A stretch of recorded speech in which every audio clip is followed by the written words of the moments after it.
Kick off your boots and put down your hunting knife. It's time for the Outdoor Man Podcast with the man himself, Outdoor Man Dan. Join us for fun stories, useful how-tos, and insights into what being an outdoorsman means today and what it may mean in the future. From ethical hunting and conservation to new stories to tell around the fire. Let's get into today's show with your host, Outdoor Man Dan. Hey, welcome to this week's episode. This week's episode is with Marina Gibson. This woman has a lifestyle that most want and definitely jealous of. This episode, you are what you eat. It really is about that. It is about salmon fishing, salmon farming, and what is going on in our UK rivers. Well, not just the UK river. Magic Mind isn't got magic mushrooms in it, but this stuff is magic. I'm always skeptical on using supplements, but this little shot of goodness has helped me focus, it's helped me remember, it's helped me stay calm, and it's helped me keep myself on track. With easy to take shots, it tastes good, and there's not much more to say apart from you need to try it. If you're struggling with concentration or productivity and stuff like that, you need this in your life. So you can go to Outdoorman and get 50% off. No, sorry, you can use the code Outdoorman and get 50% off, or go to www.magicmind.co/Outdoorman. This product is well worth the time and effort to have a look. But less about that and more about what we're here for, and that is Marina and her. She's going to tell us about the salmon fishing and all of that. So, Marina, thanks for coming on. Thank you for having me. So, before we get into the salmon farm itself, how did the fishing start for you? Well, my family were all very much into fishing, my mum and my dad. So basically we went, like when my parents organised a holiday, it was normally around fishing. So we didn't really have a choice, to be fair. We just packed the car. We would, pack all the stuff that we needed for a week. And most of our holidays were in Scotland. Yeah, like I said, we didn't have a choice. We just had to go with our parents. And a lot of that time during our childhood was spent down by the river. Where was a favourite place to fish on the river? Which riverside was your favourite to fish? I mean, I loved all of our Scottish trips. It didn't really matter where we were. We also learned at a local trout fishery where we lived like 10 minutes away, 5 minutes away. And we used to go there quite a lot. And my mum was telling someone the other day, actually, that when we went fishing here, the guy who kind of looked after us there, he would take the fish and gut it in front of us and pull out the heart and show us that it was still pumping. And as kids, like, it sounds really gruesome for a lot of adults, but actually when you're a kid, that's quite intriguing, I guess. So as I said in the intro, the thing I wanted to talk to you about, and this is what, 2 years in the recording, I think, roughly. I've been trying to get hold of you, and you've been swanning off here, there, and everywhere, and living that lovely life. Was the salmon farming. I know, like diets and everything else, people are eating more fish, there's more demand and everything else. But obviously there's the other side of like everything, like the battery farming with the chickens and that whole big world of everything. It all sort of gets a bit corrupted. Not corrupted, much probably the wrong word to use, but the system gets broken. And I know I don't understand it all. So this is why I'm coming to you. So tell me a bit about it. So, I mean, for as long as I can remember, we have been sort of rallying for closed containment pens. And even when I was really small, I remember my parents talking about farm salmon and how it wasn't, the way that their infrastructure was built was just not good for the wildlife around it. And over the years, now, let's say I'm 32 and we were talking about it when I was about 10 years old. Now, fast forward, and it's even worse than before. I mean, salmon farming is obviously a huge industry and it brings in a lot of money for this country. But if it's bringing in so much money, then why can't they invest in infrastructure? It's a bit like, pollution on the rivers, the sewage systems, Victorian systems. Instead of investing in those infrastructures, the money has gone into the shareholders' pockets. And it's kind of similar with salmon farming. And there are many countries out there who have researched and developed their aquaculture, but it seems like we are just so far behind. And it really, I mean, I guess it really takes the government to make these farms and invest and develop. There are many issues with salmon farms. For example, it is, like you said, like battery chickens. There's a lot of fish in one pen, which obviously causes a lot of disease and lice infestations. And the problem is that you have wild fish, especially the migratory ones, going past these pens. And a lot of them, there's been some research recently with the Atlantic Salmon Trust where the smolts that are actually going out to sea hang around in these estuaries for a lot longer than we expected. So they're picking up these diseases, the lice, and as a consequence, we're losing a lot of our wild fish. And it's not just salmon, it's sea trout as well. And the seabed around these farms is being decimated. And although we need these salmon farms, because obviously a lot of people now depend on salmon as their main protein, but the infrastructure and the way that they are built must change, because otherwise we're just going to lose more and more wild fish and also the environment that's surrounding these farms. Yeah. I mean, that was I tell you what, my mind went this morning, because I sort of had a bit of a Google this morning, and actually it's funny, I came up with a lot of pros for the salmon farming, and a lot of the bump from the company saying how good this is, this, that, and the other, and struggled to find any of the sort of the deep dark side of it all. But it struck me as the same as the likes of shooting. So you get someone like my shooting, where we put a few hundred pheasants down on the ground, and it's enough pheasants for the ground and all as well. And then you get somewhere like commercial shoot that pump the pheasants into the ground, and that all that does is disease the ground up, takes all the bugs and the insects as well from that, and it's just pheasants. And I never actually thought that salmon, like farming salmon would be, or farming fish, should I say, not just salmon, would end up in the sort of same brackets. Really, it's a bit of a hard pill to swallow. Really, has it had a massive effect on the seabed with all the insects and the like the kelp and everything else that grows all around in them from them where the sea meets the estuary, as it were? Does it have a big impact on that? I mean, what I've seen videos, of the seabed, which isn't right under the seabed, it's quite far away, and it's completely, let's say if you put a camera into a fish farm pen, you can see a lot of excrements and it looks kind of like that. And yeah, but because, basically, in talking layman's terms, the fish are pooing in the water, and the disease and everything else is just spreading in a wide area. The thing is, like, let's say, for example, which this example is used a lot. We have a lot of, cattle farms and pig farms, and although pigs look very dirty, the farms, but because they like to be dirty, but yeah. You don't, like, the farming system, if you were treating your animals like that, you wouldn't get away with it for a very long time. You would be pulled up, you'd probably be closed down. And if they let you revive what you have left, then you would have to change a lot to continue to farm. And because these farms are underwater, and I'm actually not quite sure how many inspections there are, but they can't be jumping in the pen and seeing how many fish are suffering, because there's a lot of fish. They say the statistics are that 25% of farm salmon in the pens dies. So they have to be taken to landfill, or I'm guessing burnt. But think about how many fish on top of that just pass the criteria and end up on your plate.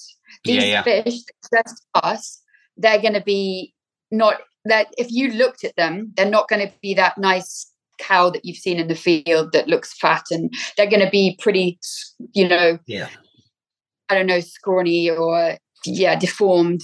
So it's a horrible industry, but that there is light at the end of the tunnel, because there are a few farms out there which are land-based. There's one in Iceland that is it's sort of set on the side of a cliff, and it's very energy efficient, and it's it's almost like an aquifer, and it's pumping clean water in and out all the time. And I've seen a video, put a GoPro through underwater to look at the fish, and the water is crystal clear, and they have a mortality rate, I think, below 1%. So there is definitely light at the end of the tunnel, but the Scottish farms are really behind, and it's just destroying, a lot of things that, especially in Scotland, there was such a huge tourism around salmon fishing, and now in places it's just gone. Like they can't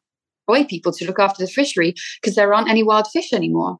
I mean, it's kind of a sad story though, because we all knew it was coming and we just let it happen. I mean, we didn't as same old same, isn't it? Yeah, but the government and the agriculture industry have let it happen. So what is the ideal situation for farming the salmon then, apart from not being in Scotland?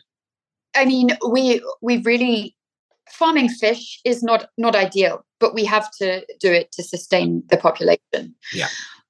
But if it affects wildlife and wild fish, then it shouldn't be there. So, for example, the best solution right now would be to move these salmon farms to land-based pens. And I'm waiting every day for an alternative on the shelf, because at the moment I could say to people, go fishing and catch a trout in a still water, which has been placed there for taking for the table. Or I could say, go and find trout in a supermarket, or go and eat wild Alaskan sockeye, because although it has air miles tagged to it, it's better than eating farm salmon in this country. But we have no alternative for salmon. So I'm waiting. There's talk of Iceland. There's a couple of other rumors about other land-based pens, but someone needs to step up and start selling, so that people like me and you and other people who are very passionate about it can say to people, you have a choice. It might be a pound more expensive, but you have the choice between carrying on with something that is not sustainable, not eco, or choosing something that is better. And also, if these pens move onto land, and if they find a way to keep the water clean, there's less disease, there's no lice. It's something that there are a few charities talking about. I'm an ambassador for Atlantic Salmon Trust, and they are very much, scientific based at the moment. And over the years, they have been working very, very hard with their marine biologists and scientists to try and figure out a lot of things about salmon farming, but also about understanding more about Atlantic salmon.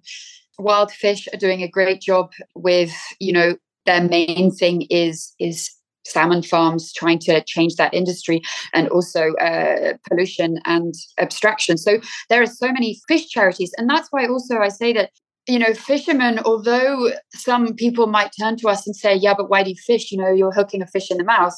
But we are the ones who are watching these problems develop, and we're the ones who are putting so much time and money and energy into trying to preserve and conserve these species. So that's why there's a quote, Lee Wolf, and I probably won't get it exactly right, but once you become a fisherman, you become a conservationist as well.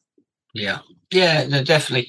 And I think that goes through all the country pursuits. If you do it properly, you become a bigger conservationist because you see the bigger picture. I often say, I've said it 3 or 4 times on the show to various people, that I use the phrase hunting, which I hate, because it's not just, especially in the UK, hunting is not hunting. You've got your fishing, you've got your shooting, and so on and so forth. But it's like making a cake for conservation. If you lose one of them things now, you don't get the cake. Because if you take, in this case, we talk about the fishing, you take the gillies out of the water, who maintain the riverbanks and do all the other bits and pieces, like, what used to be sort of catching mink and bits and pieces, which obviously mink are a little bit more rarer nowadays. But all that jazz that goes in with it, you would lose so much of the wildlife on the rivers. It's unreal. And people don't sort of see that work that happens. And it's a shame, really, which actually brings me nicely on to my next point. I was going to ask, so obviously you mentioned earlier on about the sea trout, the sea trout, and we'll obviously talk about salmon. Where are we going to go with helping salmon back in our wild salmon back in our UK rivers? Because obviously in places its numbers are low, in other places they're next to existence. Where are we going to go? That is $1 million question. I mean, look, it's a lot of different factors that have decimated the salmon stocks. It's a difficult question to answer because there are so many different things that we would need to do to help them, return in the numbers that they used to be. And I guess one of those things is the aquaculture industry, because their migratory paths are, right past the salmon farms, a lot of them anyway. And also the fact that we have a lot of, escapees from the salmon farms crossing with our wild salmon. So that was going to be the next question. You can't go into that question yet. You haven't got to the points there yet. Go on, carry on. Obviously, that means that when they reproduce together, it means that the genetics are not as strong as before. So you get a higher mortality rate, especially, for example, when they go out to sea and they're in the big wide world, where there are a lot of predators. They might not be as fast, they might not be as smart, or go as far as the wild salmon would go to find food. So I think there's a lot of habitat in the rivers that have been taken away. There are sort of fish passes that perhaps aren't working properly, and pollution as well is a big thing, because when they lay their eggs, or the water isn't as good as it should be. We have a lot more predators now. So there are a lot of predatory birds. There's a lot of big mammals that feed on them. So I think there was some really interesting statistics that came out after the Atlantic Salmon Trust have tagged the smolts. In a lot of cases, they were actually losing 50% of the smolts before they even reached the estuaries. So it means that our rivers have problems as well. It's not just out in the ocean. It's not just the fish farms. It's difficult because if you think about the whole of the UK, it's such a vast area. And to actually make a difference, everyone has to be on the same page. Everyone has to want to restore habitat. Everyone has to want to stop pollution and also control predators. And that usually comes from the government first. So it's really in the hands of the government. And also, I guess these charities, what they're doing is they are producing a lot of reports and statistics, and hopefully that will help prove that certain things need to change. But a lot of people will think of or hear about wild salmon, and they won't really be, if they're not connected to it, they won't really care as much as we do. And so you have to look at it on the flip side. Salmon fishing is quite a small percentage of the population, right? So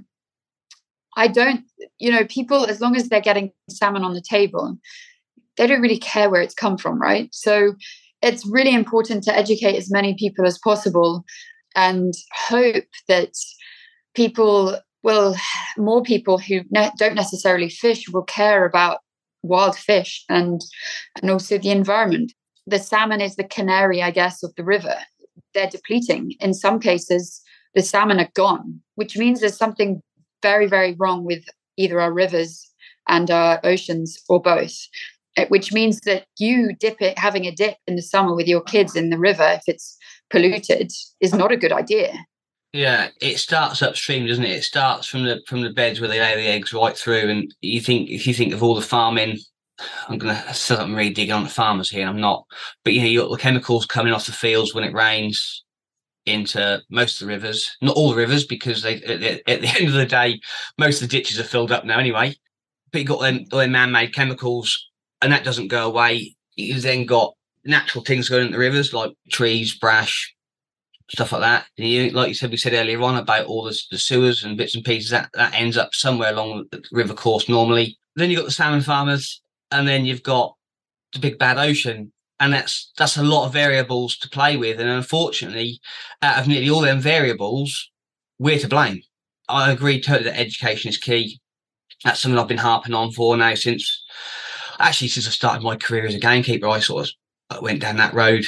But like you said, people still buy battery farm chickens. So, because as long as it's chicken, they don't care where it comes from. Oh, that's chicken. And they don't see the end goal. My sister-in-law is a prime one for this. So if I say I'm going fishing and I put a picture up on Instagram that I've caught a trout or something like that, that's usually where I go to my local lake. And she can't stand it. But yet she'll buy the fish from the supermarket and cook it. And I'm like, well, at least my fish had a chance. He didn't have to bite the fly for a start. And secondly, he probably just lucked out because I decided to kill that one and not put him back. But if he'd had a life, them salmon farmed fish don't have a life like the battery farm chickens, just swimming around in circles in their nets with the mates that are all probably scabbed up and diseased up, which is actually some horrendous photos if you go Googling or look at, is it Corin Smith on Instagram? I was literally just about to say, check out Corin Smith's page on Instagram because it is horrendous and you probably won't eat farm salmon again. Yeah, and I look at salmon. I was going to go down the sort of the carnivore type diet, and it's a lot of fish. I'm like, yeah, I'm a bit opposed to that at the moment. I'm struggling to eat fish at the moment just because you just look at the picture and you think, Jesus. Yeah, I guess it's important to say to people who do not know much about salmon.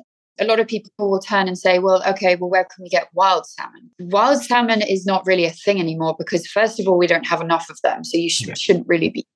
And that's sad because the thing is a lot of the older generation, they go salmon fishing to take one for the table.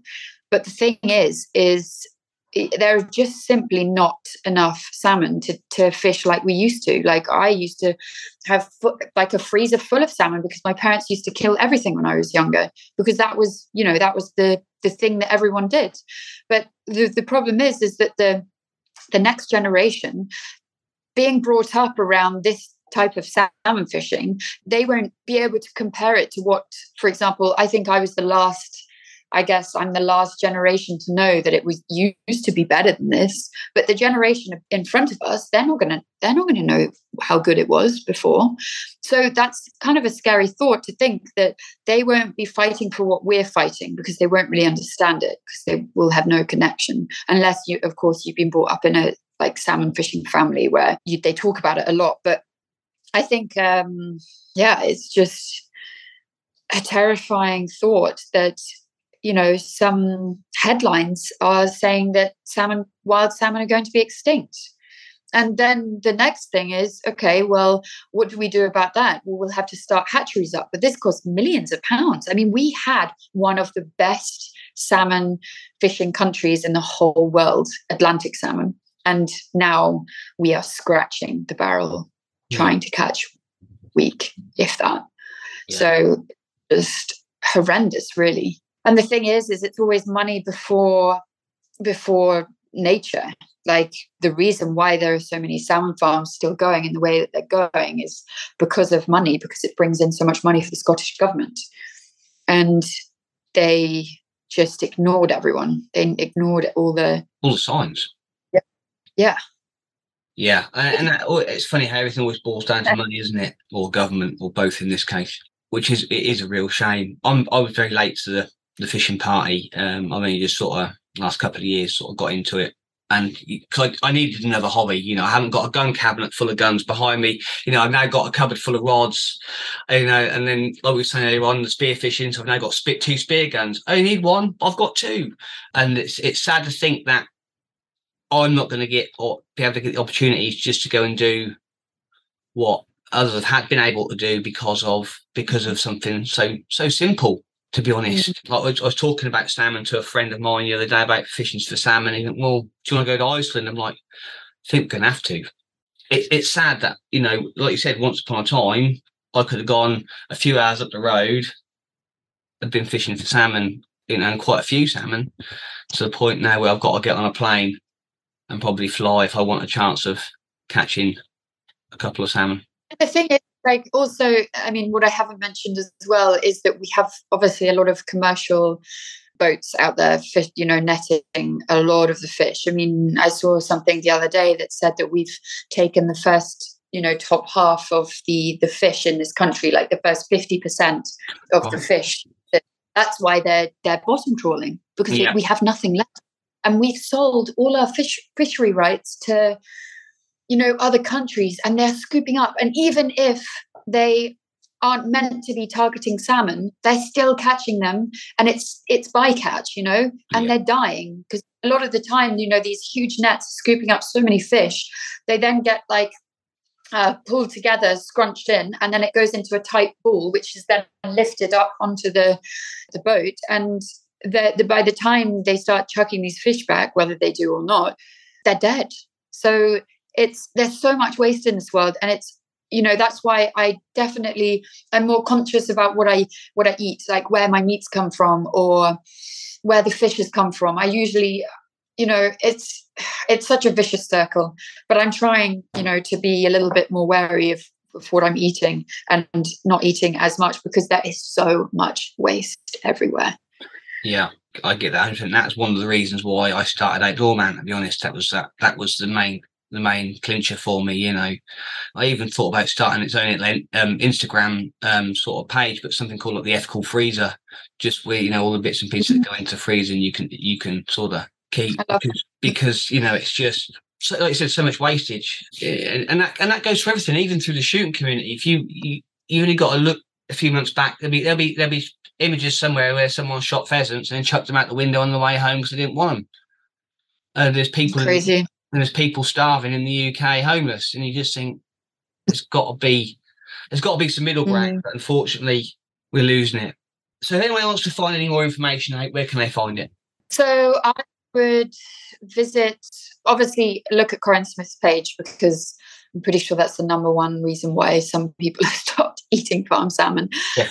Check out Salmon Trust, what they're doing in a sort of scientific way, and also what campaigns they have, and they've got a lot of articles on their website. Check out Wild Fish as well. They're covering a lot, like abstraction, which is also terrible. We're running out of water and we're sucking the rivers dry.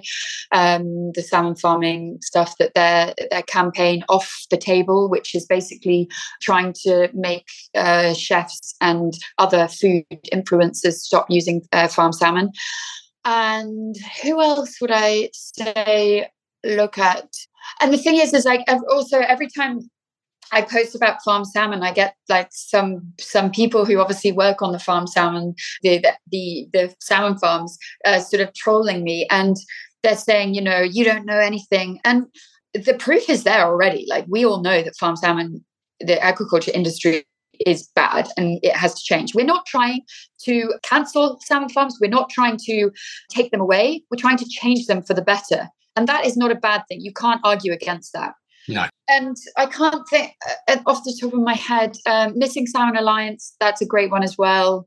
There's so much information online. You just have to literally type into Google, salmon farms, or should I eat farm salmon? Or, there's a lot of campaigns at the moment and scientific proof that it's not really that great.